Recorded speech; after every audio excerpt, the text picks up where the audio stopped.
পবিত্র রমজান মাসে ইফতার ও সেহরির সময় সাধারণ মানুষের ব্যস্ততা বেড়ে যায়।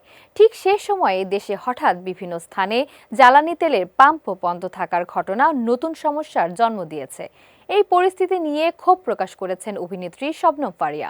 তিনি সামাজিক যোগাযোগ মাধ্যমে স্ট্যাটাসে লিখেছেন, রমজান পবিত্র মাস, মানুষ রোজা রাখছে, কাজ করছে, সময় মতো বাসায় ফিরতে চায়, আর ঠিক এ সময়ে হঠাৎ করে তেলের পাম্প বন্ধ। কাল সরাইল থেকে ঢাকা ঢোকার পথে প্রায় সব পাম্প বন্ধ ছিল। তিনি আরও লিখেছেন, রাস্তায় মাইলের পর মাইল গাড়ির লাইন শুধু তেলের জন্য, অথচ বলা হয়েছে দেশে পর্যাপ্ত তেল আছে। তাহলে এই ভোগান্তি কেন? কোনো কারণ নেই, কোনো ব্যাখ্যা নেই। মনে হলো একটু সংকট তৈরি করি, মানুষকে হয়রানি করি, তাই করলাম। পবিত্র মাসে মানুষের কষ্ট বাড়িয়ে দেওয়াটাই কি এখন নতুন স্বাভাবিক? তার এই স্ট্যাটাস দ্রুত ভাইরাল হয়ে যায়। অনেক নেটিজনও তাদের অভিজ্ঞতা শেয়ার করেছেন। অনেকেই মন্তব্য করছেন, জ্বালানি তেলের সংকটের কারণে দেশের বিভিন্ন এলাকায় চালক ও যাত্রীদের চরম দুর্ভোগ পোহাতে হচ্ছে।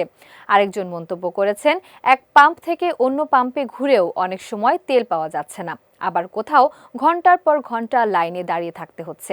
শবনম ফারিয়ার এই পোস্টে অনেকেই এর সমাধান চেয়েও মন্তব্য করেছেন।